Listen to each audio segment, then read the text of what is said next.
कार्तिका को मारने की खुशी में रात को अरुण तांत्रिक और नौकर मिलकर दारू पी रहे होते हैं। तभी तांत्रिक अरुण से कहता है कि कार्तिका की बेटी को भी खत्म कर देते हैं, लेकिन अरुण कहता है पहले मुझे उसकी सारी प्रॉपर्टी अपने नाम करने दो, फिर उस पर भी कोई इल्जाम लगाकर उसे मार देंगे। इतना कहकर अरुण फिर से दारू पीने लगता है। तभी उसके नौकर को एक अजीब सी बदबू महसूस होती है। तांत्रिक कहता है ये किसी लाश की बदबू लग रही है।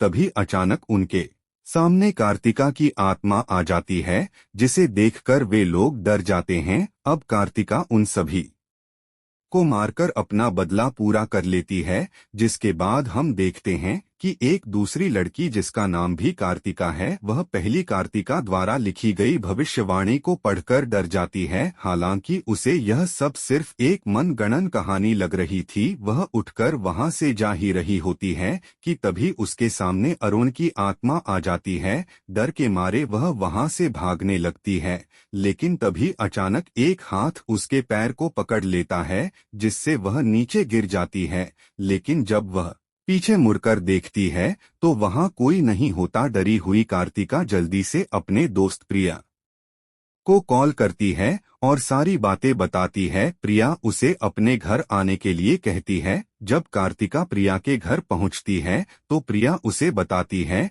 कि जो किताब उसने पढ़ी थी वह पहली कार्तिका ने ही लिखी। प्रिया आगे बताती है कि इस किताब की हैंडराइटिंग तुम्हारी लिखावट से मिलती है, लेकिन कार्तिका इसे सिर्फ एक इत्तेफाक मानती थी। प्रिया कहती है शायद तुम वही पहली कार्तिका हो और तुम्हारा नया जन्म हुआ है, लेकिन कार्तिका इस बात को मानने से इनकार कर देती है। तब प्रिया कहती है अगर ऐसा है तो किसी भविष्य की घटना को लिखकर दिखाओ। कार्तिका अपनी आंखें बंद करती है और लिखती है आज रात एक सांता क्लॉज मेरी जान लेने आएगा। उसके एक हाथ में कुल्हाड़ी होगी और दूसरे हाथ में जिंगल बेल। जैसे ही वह लिखती है अचानक कोई दरवाजे को जोर जोर से पीटने लगता है। दोनों डर जाती हैं। हिम्मत जुटाकर जब वे दरवाजा खोलती हैं तो उनके सामने प्रिया का भाई खड़ा होता है। वह प्रिया को लेने आया था। फिर प्रिया अपने भाई के साथ वहां से चली जाती है। जैसे ही कार्तिका दरवाजा बंद करती है उसके सामने